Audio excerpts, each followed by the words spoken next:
السلام عليكم ورحمة الله وبركاته وكتيرا ودح فضيا دلق بانصو إلي يعني حسبية الدم كسي سياسيين تاغيرياشو حسبية الدم كسي مركي هلا أما أي وحصو قران waxaad jeclahay anigana inaan hadlo oo shir jiraa'id qabto ya ilaa waxaan ahay afhayeenka nabadiyo nolol u jooga Facebook ya nabadiyo nolol way waxaan u malaynayaa khudbadaheeda ma dhageystaan aniga khudbadahayga dhageystaan bal inaan wax u sheega isku dayayaa taageerayaasha xisbiyada uusi damka sii balaaye iyo baas ma fahmaysaa marka xisbiyada damka sii taageerayaashooda ma waysan ogeyn in laga baxay waxaan u malaynayaa la ima maqlabo dheereeyo codkee xisbiyada damka sii taageerayaashooda horta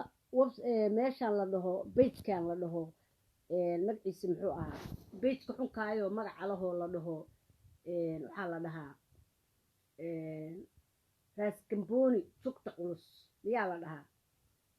waxa weeye horta magacaas waxaa la dhihi jiray kooxdii argagixisada ahayd maxaan ku dhahaye to axmed dhuxulayste intuusan maxaan ku dhahaye ta noqon maxaa la dhahaye to intuusan noqon intuusan kismaayo isaga iyo keeya qabsan kooxdaasaa la dhihi jiray raas gamboni keligiis ma aha waxa soo qoray cali qarax quutana wuu soo qoray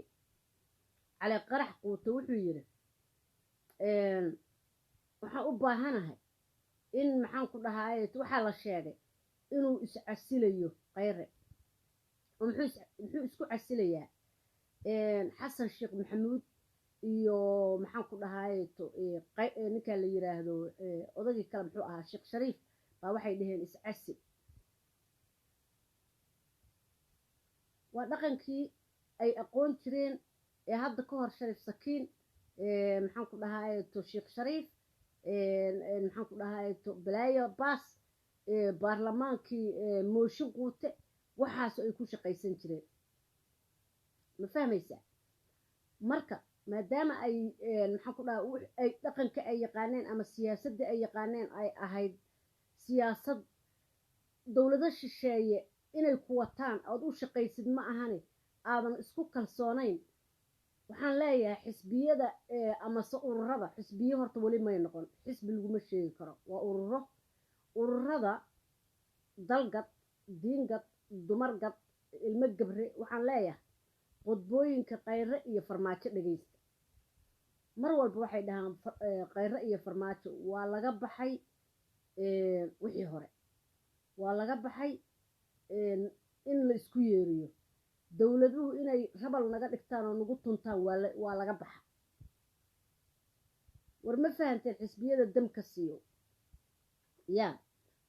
inaad maxaan ku dhahaa dhaqankiinii hore 10 jeer buu idiin sheegay ra'iisul wasaare cali Khayre ama farmaajo Khayre 10 jeer buu idiin sheegay wuxuu idinku yiri anagu dawladdiina xushmaysa waa xushmaynaynaa hadda waxaad la wareegaysaan suuqa xasan cali Khayre qadar baa waxay tiri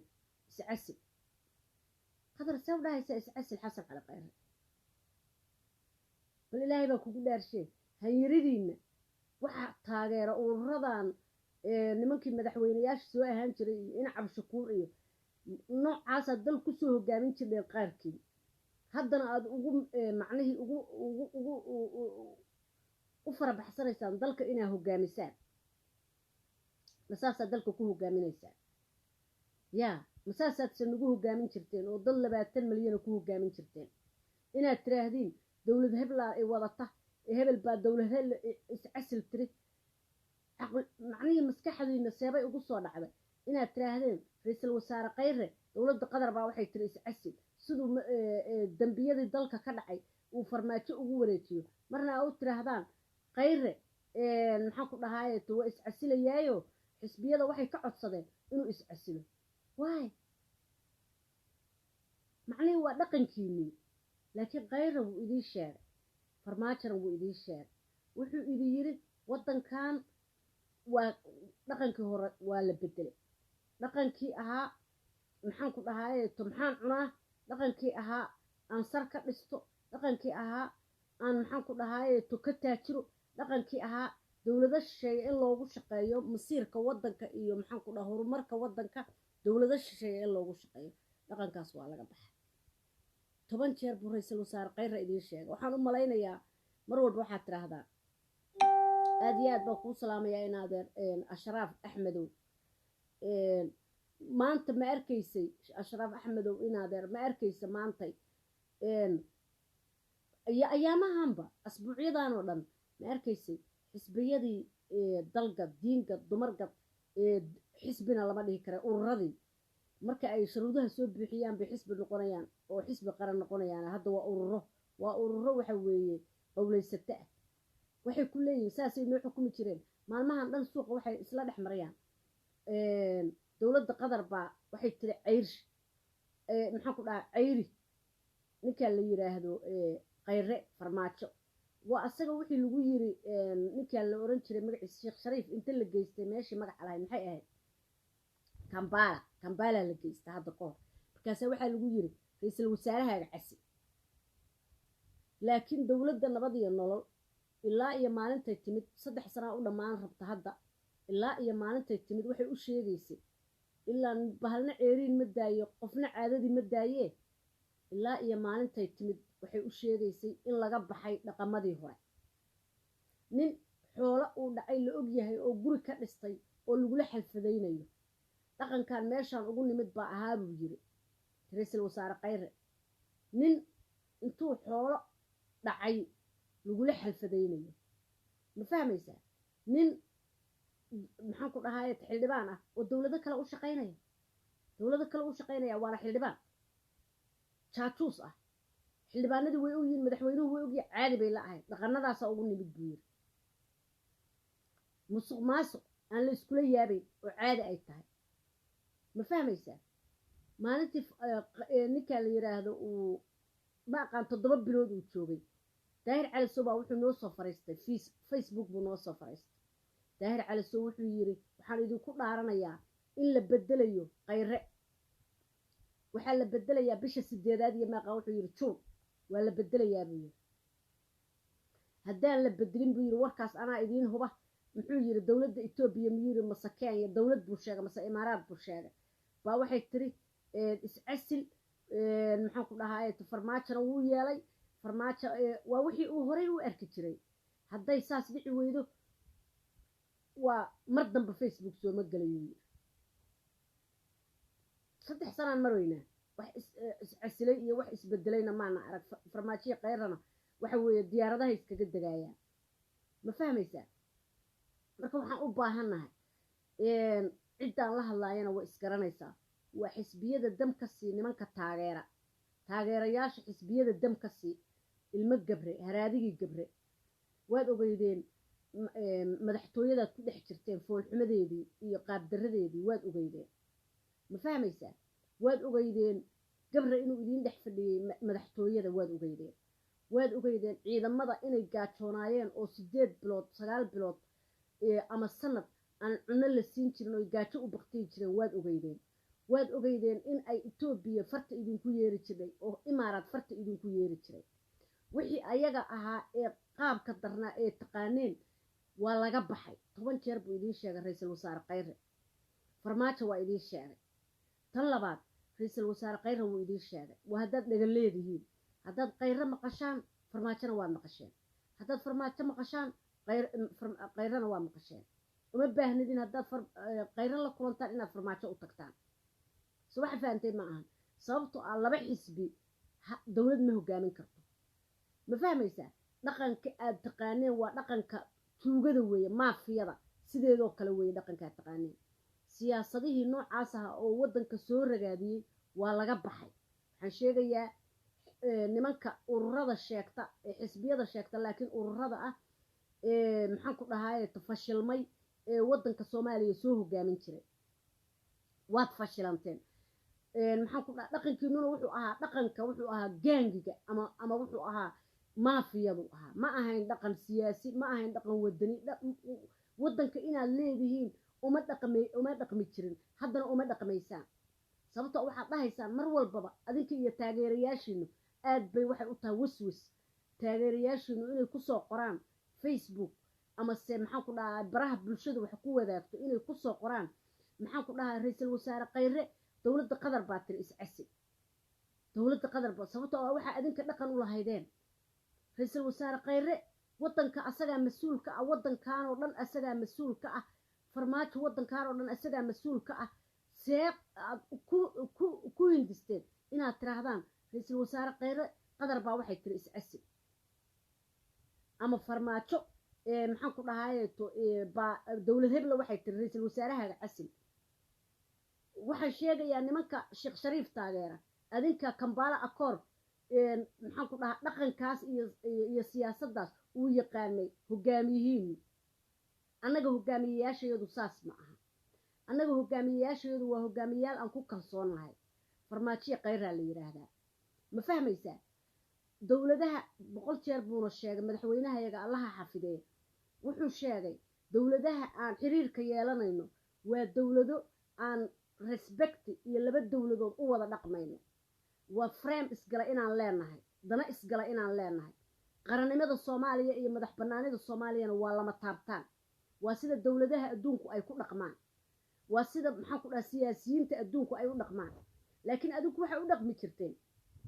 sidii waxay u dhaqmi jirteen inayna waddanka lahayn waddanka inayna lahayn in uu dawlado shisheeye idiin dhiibtay nin isbatoora ama kabtana ba idiin yeeri jiray wuu idiin yeeri jiray fartuu idinku yeeri jiray gabraa la dhihi jiray bal fiiri madaxweyne ma ah maalin walba waxaad la yaabtaan madaxweyne farmaajo oo dhiggiisa la kulmay dhiggiisa Ethiopia waddanka rag baa haysta no more qawlaysato absolutely no more qawlaysato ma fahmaysaa waddanka rag baa u kacay ma fahmaysaa rag siyaasadda yaqaan oo caalamka wax la soo qaybsaday baa waddanka u kacay waxaan sheegayaa dixsiga daba yaaca sababtoo ah qadiyad iyo wadaniyad iyo sharaf midna kuma taageertaan waxaan isku sheegay ururada xisbiyada laguma sheegi karo xisbi qaran barta horta xisbi qaran waa inuu sharuudaha soo buuxiyo waa inuu xisbi qaran markuu yahay shacab doortay uu mas'uul uu ka yahay ay jirtaa aqlabiyad waa inuu haystaa uu xisbi ku noqon kara qaran xuquuqda markaas qarannimada iyo dadnimada uu ku yeelan karo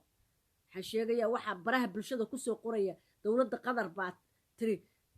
iscasil Khayre waddanka asaga ale maxaan ku dhahaye Qatar ma leh waddanka ma fahmaysaan marka wiswiskiina iyo nimankiinii hore ee siyaasiyiinta idin ahaa idin soo jarabaray waxyaalaha dhaqanka u ahaa waxa weeye meelaha baraha bulshada ha ku soo qorinina annaga dhaqankayaga ma aha haddaan nahay nabad iyo nolol annagu waa iskala weynaa wacalaykum assalaam waraxmatullaahi wabarakaatu farxiyadayda caashaqa aad iyo aad baan kuu salaamaya aad iyo aad baan u xanuunsana hargab baa ahaaya madaxa asaas qandha ii haysa laakiin waxaan rabay inaan cashar ay naga bartaan kooxaha maxaan ku dhahaye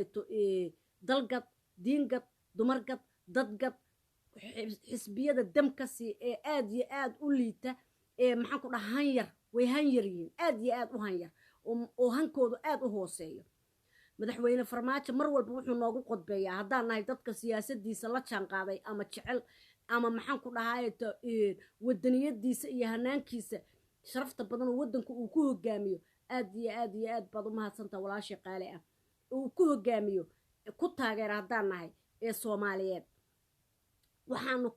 mar walbaba aan uu dhagaha noogu shubaa madaxweynaheena qaranka ilaahay xafidee mudane maxamed cabdullaahi farmaajo mar walbaba wuxuu dhagaha noogu shubaa manihin annagu rabal lagu istaagayo rabal istaab manihin buu dhahaa waxaan dawlad kasta oo aan xiriir la yeelanayno waa inaan labo maxaan ku dhahaa danood oo iskala leenahay qarannimada waddankayaga iyo madax banaanida iyo sharafkayaga iyo maxaan ku dhahaa hankayagana waa inaysan framekaas isgelaya ama danahaas isgelaya annaga iyo waddankaas waa inaysan qarannimadayada aysan meel uga dhicin mar walba saasuu nagu soo celiyaa ra'iisul wasaarahayagu saasuu nagu soo celceliyaa adinka laakiinse maxaad ka maqli jireen siyaasiyiinta idin soo jarabaray waxaan sheegayaa kuwa taageera siyaasiyiinta bahdilan ee qashinka ah ee sharafta aan lahayn maxaan u qaba nin dhan oo 20 milyan xukumaaya u qaba nin maxaan ku dhahay dee waddanka uu marti ka yahay oo waddan kaleeto iyo dowlado kaleeto uu marti uga yahay dowladda qatar baa ay wadata dowladda imaaraad baa ay wadata macnihii waa wixii siyaasiyiintiinu ku dhaqmi jireen maalintii maxamed cabdullaahi farmaajo uu yimid farxiya allaha ku xafido aad iyo aad baad u mahadsantaa qaaliga inta igu jiri lahayd waa inaan gudbiyo sababtoo ah waxaan dareemayaa wiswis baan dareemayaa dadka siyaasadda noocaasa farxiyoy siyaasadda noocaasa wallaahi aanu xanuunsan baan waxaan arkay waxay soo qurqurayaan wax loo adkaysan kara ma ah macnihii waxay aad bay u hoosaysaa waddaniyadoodaa hoosaysa akhlaaqdoodaa hoosaysa waxaa hooseeya ilaahay kuuma darnaada hankooda siyaasadeed iyo waddaniyeed iyo lahaanshaha hooseeya xataa hadday dhihi lahaayeen annagaa niri iscasil ra-iisul wasaare khayre annagaa ku qasabnay maxaan ku dhahay annagaa ku cadaadinay annagaa rabna inuu iscasilo sababtoo ah annagaa rabna inaan hogaamino dalkoo si ka fiican asaga sidiisaan ku hogaaminayna malahankaas waxay ku leeyihiin dowlad hebel baa waxay tiri ra-iisul wasaare khayre iscasil dowlad hebel baa waxay tiri axmed dhuxulayste iscasil warheedhe waddanka lahaansho ma waxaa tahay no land baa tahay ma qofaan waddan lahayn baa tahay ma qofaan waddan lahayn waddankan adaa leh waa inay idin baraan nimanka idin soo jarabaray ood qabiilka ku taageertaan qaar qabiil buu ku taageeraa waa wax bahdilan oo qabiilku diin u yahay qaarna wuxuu ku taageeraa hunguri 2 shilinoo loo daajiy malihidin fishin malihidin han malihidin rabitaan waa waxa taageera waxa aan lahayn hanka ee uu ugu horeeyo xasan sheekh maxamuud uu ku xigo shariif maxaan ku dhahay sheekh shariif uu ku xigo maxaan ku dhahay in cabshakuur oon hanka lahayn oon wadaniyada lahayn oon fishinka lahayn macnihii maalin walba waxay soo istaagaan maxaan telefishinada waxay sheegaan eed dhaleecayn cay isku dir qabiil fishin ma sheegaan shacabka Soomaaliyeed waxay ku hogaaminayaan ma sheegaan nimanka waxay uga fiican yihiin ma sheegaan sababtoo han siyaasadeed ma leh siyaasadda ay barteen kaliya waxay tahay maafiyo dhac musuqmaasuq dil maxaan ku dhahaa dowlado shisheeye in loo jaasuuso siyaasadda ay yaqaanaan ayaga iyo kuwa taageera waa noocaas waxa ay baraha bulshada ku soo qoraan aad iyo aad baa kuu salaamaya faadumadayda caashiqa faadimo cabdi walaashii qaali ah waa aragta waxay soo qorayaan wax dhintay weeyo aad iyo aad u hanyar aniga waxa weeye markaan arko ma aamusi karo wallaahi haddaan xanuunsanay hadda waa xanuunsanay waxay ahaayeen qandho laakiin waxa weeye inaan hadlaan jeclahay aad iyo aad baad u mahadsantaa walaashay farxiyadayda caashiqa halgamaagayga sare ma fahmaysaan marka waxaan u sheegayaa waxaas qashinka ah war niman yahow lalabadiina baraha bulshada indhahayaga ha naga wasaqaynina ina axmed jaamac indha cadde aad iyo aad baa kuu salaamaya walaalkay soomaali baan nala sheeganaysaa waddan baan nala sheeganaysaan aad iyo aad baan ugu yaqyaqsanayaa hankiina siyaasadeed iyo welibana inaad kursigayaga boqortooyada ah ee 20 milyan lagu xukumayo aad u hanqaltaagaysaan aad iyo aad baa uga xumahay idinkoo hankiinu uu sa u hooseeyo oo tiin dad han hooseeyo qashina ah sababtoo ah waxaad ku fakaraysaan wixii aad awal arki jirteen oo siyaasiyiinta aad taageertaan ay ku dhaqmi jireen faadimo cabdiye waxaan la yaabay waxay ku soo qorayaan baraha bulshada oo ku hadlayaan waxaas baa waxay rabaan inay na hogaamiyaan ama na hogaamin jiray saas u hanyar oo aan siyaasadda lahayn oon fishinka lahayn oon wadaniyadda lahayn oon hanka lahayn qofku waxa waaye inuu lahaansho dareemayaa sheera gareeya walaal aad iyo aad waad mahadsantahay indha cadde aad iyo aad baad u mahadsantahay marka qofku waxaa fiican inuu qabyaalad welibana macnihii jaahilnimo ku jirto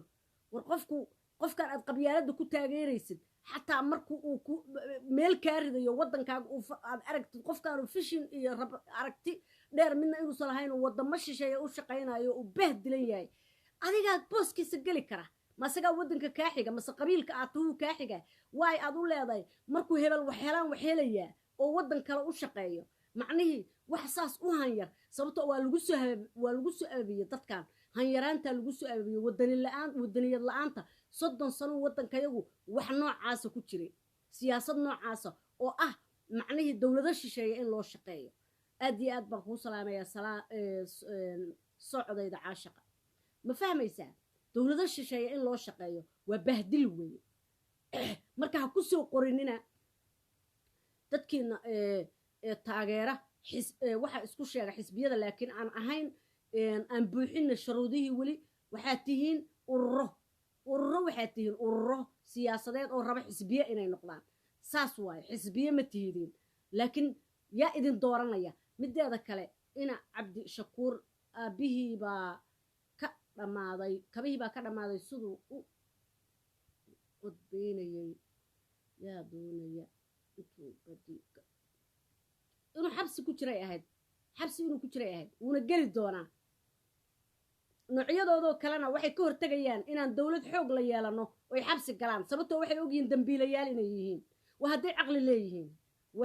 haddayse caqli lahayna waaba xoolaba waa nimanka ku fakeraya ra-iisul wasaare khayra wuxuu yiri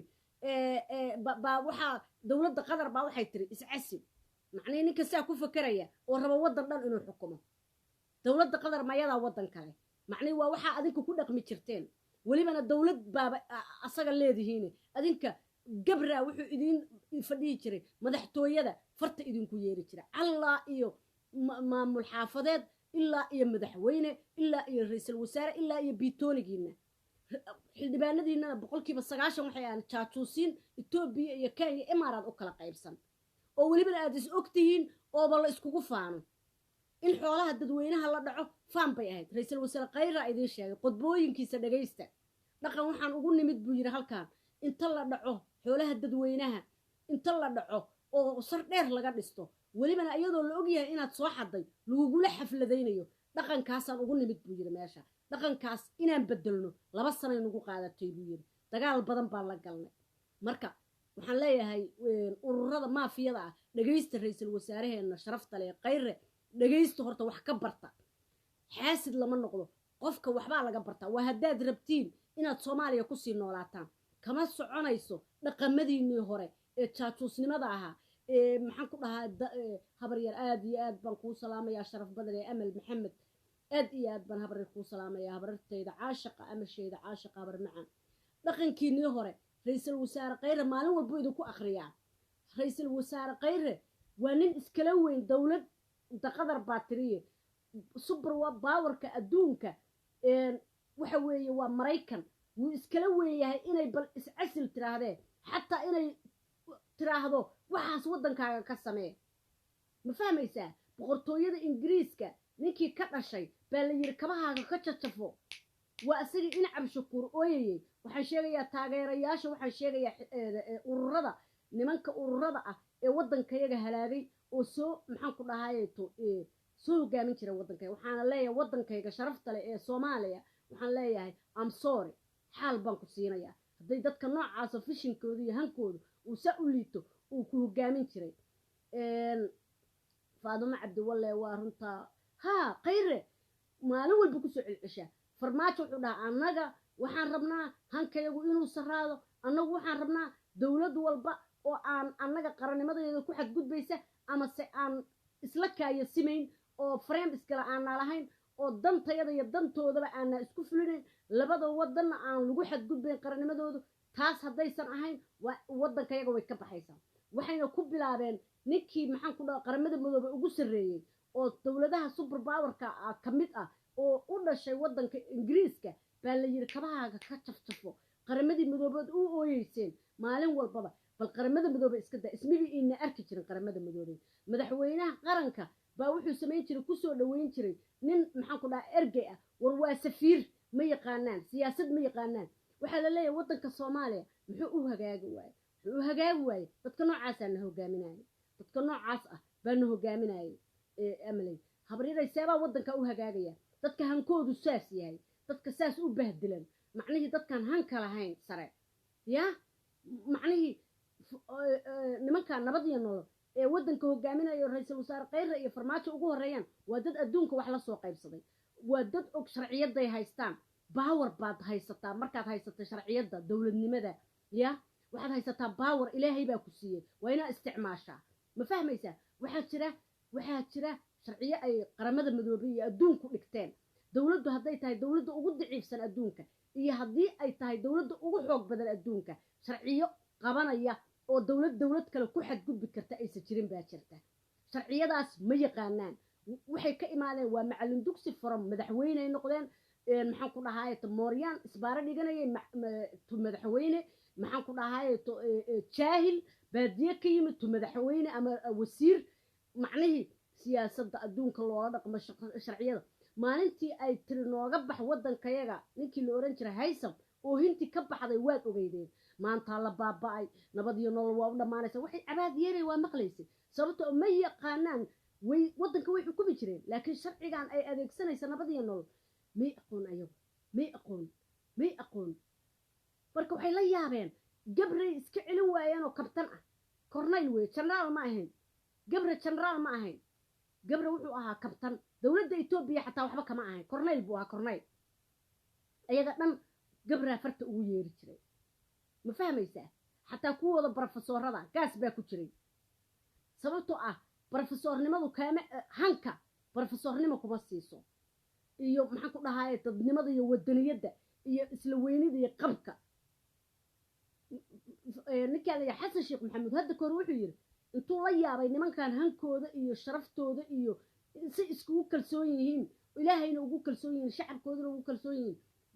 wuxuu yiri madaxdeena qaarkood hankooda hoos ha u dhigaan ma fahmaysaa marka waxaan u sheegayaa dadka taageera walaalayaal xishooda waxyaalo waxaa jira laga xishoodo ka xishooda waxyaalaha laga xishoodo ka xishooda ma fahmaysaa dowladda nabad iyo nolol ma ahan dowlado kale u yeeriyaan dowladdii aad aragtaan oo la shaqaysanayso waa dowlad laba fareemo isgalay ay yeeshaan dana isgalay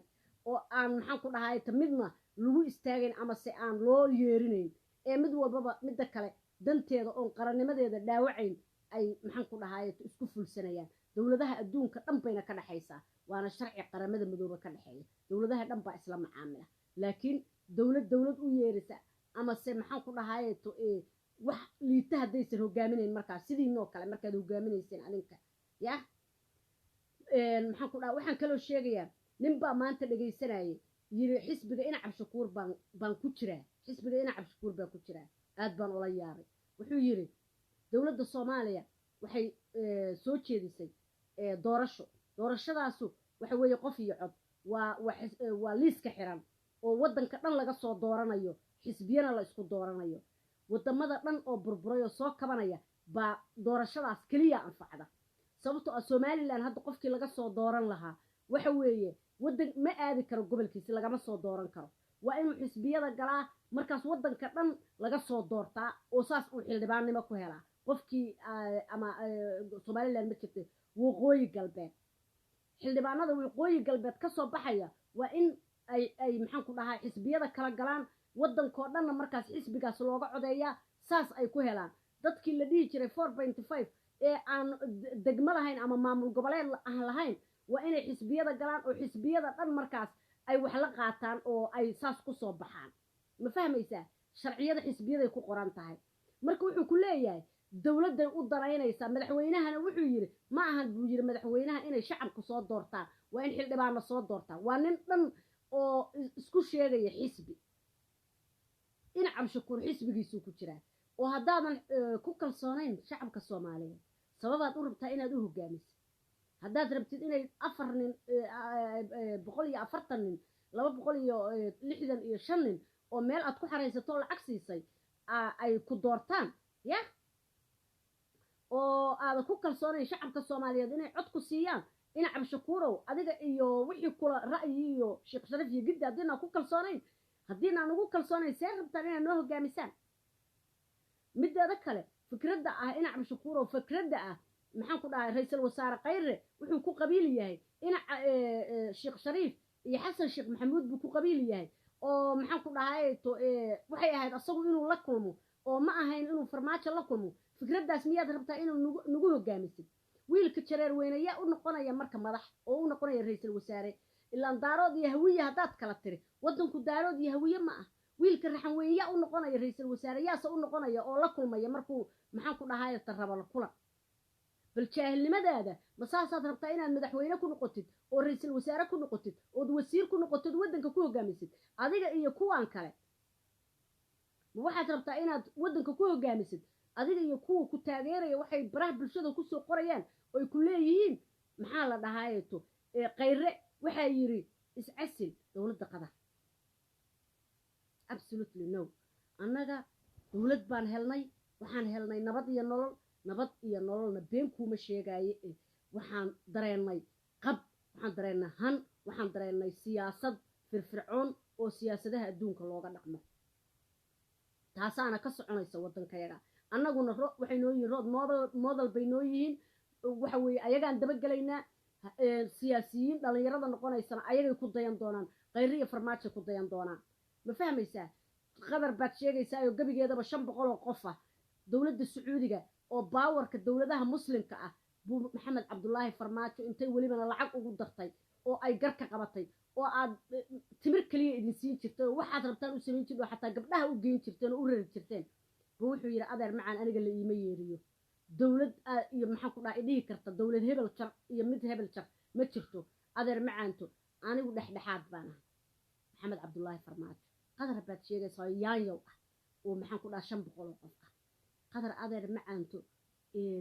dawladdaas way isfahmeen dawladda imaaraadkana waxaa loo ceyrshay way isfahmi waayeen sababtoo ah siday adinka idinla dhaqmi jirtay bay rabtay inay ula dhaqanto maxamed cabdullaahi farmaajo iyo qayre qadar markay la saaxiibeen jidadkiiba u dhiseen oo maxaan ku dhahay dhowr boqol oo 200 milyan 250 milyan bay geliyeen oo jidka balcad iyo jidka afgooye ah soo waxa garatay ma tikada hobiyay dhisayaan intaasoo maxaan ku dhahay waxay siiyaan mashaariic ah budgetkay kabaan ciidamada qaarkood oo ay maxaan ku dhahay ay haysan jirtay oo adinku aad u ogolaydeen hanyiridiina oo muqdisho ku dhaxaysatay oo welibana adinka idinku dili jiray oo idinku karbaashi jirtay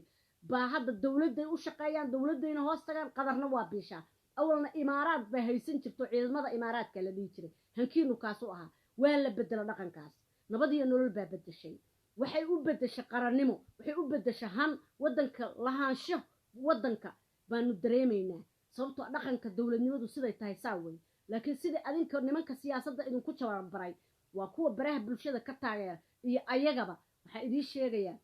dhaqankaasi waa dhaqankii laga baxay ee ra'iisul wasaare qayre sheegay dhaqankaasi waa laga baxay mana soconayo maalintuu yimid buu sheegay waana ku taageersanahay waana tusaale aan ku dayan lahayn ra'iisul wasaare qayre mana u baahna ra'iisul wasaare qayre dawladda shisheeye iyo nin urur siyaasadeed oo wata ee qabyaalad markuu awrkacsanaya ee mar dawladda shisheeya baa la ceyrshay waa ooyaya mar hebelba shalana gabre dhabta uga fadhiyay iyo imaaraad adeer ilaa iyo maantana imaaraad daba jooga oo hankiisu noocaas yahay maxaan ku dhahay aan waddan lahaashaba dareemayn qashin aan siyaasad lahayn aan siyaasad lahayn qayre uma baahna qayre wuxuu haystaa sharaf uu 50 sano oo hadda soo socota haddii ilaahay nooleeyo 100 sano markuu jiro taalo loo dhisayo wuxuu haystaa han siyaasadeed waa nin dhalinyaro ah shacabkiisa Soomaaliyeed baa jecel sharaf buu soo hooyay caalamka iyo shacabkiisa dhexdiisaba wuxuu ku leeyahay sharaf qadar oo yaanyow ah muxuu ku falayaa maanta ra'iisul wasaare qayre hadduu isu soo sharaxo 100,000 oo qof oo 100 milyan waxaad dooranaysaa ugu yaraan waxaad dooranaysaa 3 milyan baad dooranaysaa 4 milyan oo Soomaali ah maanta hadduu yiraahdo madaxweynaha rabaa muxuu ku falayaa ma sidii niibaad moodeen inuu uusan han lahayn oo maxaan ku dhahay hoos tagayo gabre yaanyo gabre oo korneyl ah ma fahmaysaa marka waxa idin sheegayaan shacabka Soomaaliyeed barta sida horta siyaasadda adduunka siday u shaqeeyaan nimanka han kale ee siyaasiyiinta ee adduunka siday u shaqeeyaan barta waxaan sheegayaa xisbiyada damkasi soo waxa faantay ma gadaad ka sheekeynaysan xasan sheekh maxamuudow gado waxaad joogtay oo madaxweyne ahayd magaalada maxaan ku dhahaa balad xaawo iyo meesha ceelwaaq ayadoo Kenya duqaynayso ayadoo oo ay ku dishay 200 oo qof ayadoo ku dishay dhowr kun oo xoolo ah ayadoo dhiigii yaalo oo meydkii yaalo oo saa u ooyaya baad intaad diyaarad ku kormartay oo adoo madaxweyne ayaa marka president baa lahayd sababtoo amaada qabin inaad president tahay waxaad u qabtay inaad tahay jamhad reerahooda xukuma maxaan ku dhahay tacaydiid iyo muuse suudi iyo allah u naxariista tacaydiid muuse suudi iyo ninkii la oran jiray barahiiraale iyo waxaad u qabtay hogaamiye kooxeed inaad tahay hankaagu halkaasuu gaarsiisanaa ma fahmaysaa waxa weeye dembigii ay lahayd kenya baad ka qaadaysaan dushaad waxaad u saaraysaan etoobiya sababtoo ah etoobiya maantayta waxay la shaqaynaysaa sidii dowlad laba dowladood iskula shaqaynayaan dowladda soomaaliya marka aad iyo aad baad uga xun tihiin dhaqanka dowladnimadana saas waaye barta nimankaan macallimiin waaye wax ka barta siyaasiyiinta soomaaliyeed oo dhan oo hanka lehna waa inay wax ka barataa dhallinyaradoo dhan waa inay wax ka barataa ee mustaqbalka siyaasadeed rabta ma fahmaysaa xasan sheekh maxamuud intaad diyaarad ku kormartay aad baad u indha adag tahay markaasaad maanta intaad soo ag istaagtay baad u qodbaynaysaa dadka reegada maxayawaan baad mooda ayagaa kuu jawaabaya anigu kuuma jawaabayo waxay kuugu jawaabayaan banaanbax waxay kuugu jawaabayaan jawaab adag bay ku siin doonaan way ku yaqaanaan dadka reegada amaley dadka reegada waa inay jawaab cad siiyaan waa ninkii inta diyaaradda ku kormaday meydkoodoo yaallo dhiiggoodoo yaallo xoolahoodoo kun la isku dul saaray yiri saas ugu sajuuday kenya ma is ilowda xasan sheekh maxamuudo 2019 baa intaad soo istaagtay adoon xibi wax aad haysan jirin madaxweyne ahayn ra'iisul wasaare ahayn waxba ahayn Soomaaliya ka ahayn soona fashilmay bahdilmay gabdhihii gaday aad iyo aad u bahdilmay macnihii maanta ito waxaan siyaasadooda aad leedahay aysan jirin baad waxaad leedahay sababta aad uga baqaysaan shacabku inuu idin doortana waa sababtoo shacabka sharaf kuma dhexleeday idaacadaha aad ka leediin ma rabno in uu na doorto shacabku waxaan rabnaa inaan xildhibaanadu na doortaan sababtoo am xilma dhibaano baad rabteen inaad soo doorataan qabiiladu soo doorteen kabacdina aad lacag siisaan oo hunguri lamaano ah oo wadaniyad lahayn oo sharaf lahayn ma fahmaysaa marka dadka reegado shala markaad mas-uulka ka ahayd maanta waxba ma tiid maanta waxaad tahay male madaxweyne ma tiid ra'iisul wasaare ma tiid gudoomiyaha maxkamadda ma tiid kan baarlamaanka ma tiid waxaad tahay male xataa xildhibaannimadaadu xasan sheekh maxamuud waa xili sharafeed cidda kuma matashid xili sharafeed baa la dhahaa waxaa kugu sharfay baarlamaanka Soomaaliya waliba aada ansaxsaday ma fahmaysaa adiga iyo ina bahalkiiba fadhiyadaba ma timaadid waxaan kuu sheegayaa marka xasan sheekh maxamuudow shalayta markii ilaahay mas-uul kaaga dhigay oo Soomaali ay ku dooratay shanteeda qaaradood ay ku dooratay reer gado waxaad u qaban lahayd markaasaad wax u qaban lahayd markaasay ahayd inaad ka hadasho oo sidaad hadda u hadlayso oga hadasho oo hadal kaliya lama rabee ficil aad ku muujiso duqayntii ugu xumayd markay ka socotay ceel cadda markii lagu laayay maxaan ku dhahay Kenyaanka ayaguna ay duqeeyeen maxaan ku dhahay reer balad xaawo reer ceel waaq reer maxaan ku dhahay you name it tubada hoos oo dhan maxaan ku meel walba bashde oo 4000 oo xoolo ah iyo maxaan ku dhahay 250 wiilashii inta saa dhulka u dhadhabiciyeen bay madax xabad kala dhaceen waxa laga soo duubaya fiidiyoyo diyaarad baad ku kormartay markaasaad u sujuudda baktigii ay dileen maxaan ku dhahay al-shabaabku reer gadana diyaarad baad ku kormartay hal maalina kamaada hadlin ma is ilowda yaa weeye waxa ku dhagaysanaya marka ma isla yaabaysid waa sababta aan u leeyahay dadka ku idin taageera waa dad waxa weeye idinka maskax iyo ay kuyuu liita weeye sababtoo ah haddii ay kuyuu leeyihiin ama ay han siyaasadeed leeyihiin adinka idinma taageereen hal maalin intaad soo istaagteen fishinkiina siyaasadeed ilaa madaxweynaan rabnaabaad leedihiin dhammaantiin waa xasan sheekh maxamuud waa sheekh shariif waa maxaan ku dhahay ina cabshakuur ma jiro hal mid oo sheegi kara sababtoo fishin siyaasadeed ma lihidin yaad hogaaminaysaan waxaad leedihiin shacabkii ma rabna inuuna doorto sababtoo waxaad ogtihiin inaana idin rabin waxaad tidhaahdeen ma rabno inuu maxaan ku dhahay xildhibaanaan rabnaa inuuna doorto waa kuwii idin dooran jira awal aa lacagta siin jirteen waxaad tidhaahdeen maxaan ku dhahay ninkii nala qabiilka ahaa oo xasan calqayra ahaa noomu imaan farmaajaana qaabilay oo farmaajo soo madaxweynihii qaranka maaha haddii aad hadda madaxweynaha qaranka noqoteen ama markaad ahaydeen ma qabiilkiina aad u ahaydeen yaa u noqonaya marka qabiilada kale madaxweyne yay doorteen maxaan ku dhahaa qabiilada kale ama samatelaya ilaa qabiiladoo dhan madaxweyne iyo ra'iisul wasaare ma wada ahayn waxa noocaas ah oo ay kiyugooda iyo hankooda noocaas yahay ee dulliga ah ee maxaan ku dhahaa liita ee marna maxaan ku dhahaya dowladda qatar baa waxay tiri ra-iisul wasaarihii qaranka iscasil waxay rabaan inay waddankayaga hogaamiyaan ma soconayso intaasaa rabay inaan ku darsado aad iyo aad baad u mahadsantihiin sheer garaya waxa weeye ma jeedo sheerkiina iyo araggiina waxaan u malaynaya waa hurdaan maraykanka reer yurubna shaqay jiraan saacaddan oo kale waan aqaanaa maraykankana waad hurdaan haddaayoo kale waqti dambay idiin tahay mase aroor horay idiin tahay kolley iyo kolley haddaayoo kale laydinma arko aad iyo aad baan idiin salaamayaa waa idinkaasaa asalaamu calaykum waraxmatullaahi wabarakaatu soomaaliya ha noolaato odagii axmed dhuxul ahaa kenya u cararay sababtoo ah oma qabo inuu soomaali yahay oma qabo inuu maxamed cabdullaahi farmaajo uu madaxweyne u yahay wuxuu u qabaa uhuru kenyatta inuu u yahay madaxweyne waana dhaqanka siyaasaddii gabowday ee daxalaysatay ee bahdilnayd ee 20 sano waddankayaga lagu ragaadiyey ee aan u yaabanayno u lahayn waddanku muxuu horay ugu socon waayay ma waddan waxa noocaas u fakaraya ee u qaba inuu dawlad shisheeye wax ka dhigi karto ee aan aaminsanaynba waddanka inay leeyihiin oo og inay baawar leeyihiin aan ogeyn oo waddan dhan in mas-uul looga dhigay aan ogeyn sharciyad inay haystaan oo qaran dhan hogaaminayaan aan ogeyn ee han yaroo liita ay hogaaminayaan baa guuraya waa dawacadii inta jarjartay maaragtay xargaha tiri walle iyo bille yaa walle iyo bille bay tiri reerkaanu midhaama guurtid bay tiri reeraan ogahay midhaama guuro yaa sababtaas u guuri waaye qarankayagu uu u bahdilnaa maantana waxaan helnay laba haliyey wixii rag u kaco rabbina aqbalo waxa weeye waa rumoobaan farmaajiye khayre bayle maxaan ku dhahaye wasiir jamaal wasiir saadiq wasiirka maxaan ku dhahaa beeraha wasiirka isboortiga wasiirka shaqada iyo shaqaalaha wasiirka dastuurka dhammaantiin wasiirada iyo shaqaalaha dowladda dhammaantiin ciidamada qaranka dhammaan waxaan leeyahay sida la iskugu dubaridan yahay iyo shacabka Soomaaliyeed 99%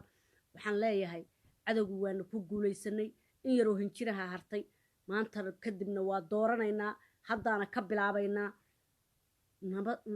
dambe nimankaas hanka yar ee bahdila naguma soo noqon doonaan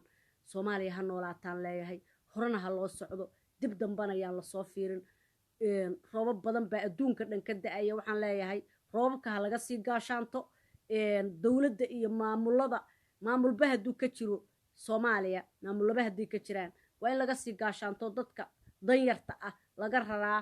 adduunka dhan baa roobab ka socdaane meelaha maxaan ku dhahayeeto biyo mareennada iyo laga fageeyaa salaamu calaykum waraxmatullaahi wabarakaatu reer gadana waa u hambalyeynaya ciidankooda iyo shacabkoodaba dhammaantood isku duubnaada dawladdiinana ku xirma maamul xaafadeed iyo qabiil meel isku xiran iyo nin dawlado shisheeye ku xiran oo caloosho u shaqaysta ah calooshiisa kaliya u shaqaysanaya adinka idinma shaqaynayo marka waxaan leeyahay ha dabagelinina weligin ha dabagelinina nin maxaan ku dhahaa maamul xaafadeeda oo dawladnimadiisii ka goostoo dulle ah salaamu calaykum waraxmatullaahi wabarakaatu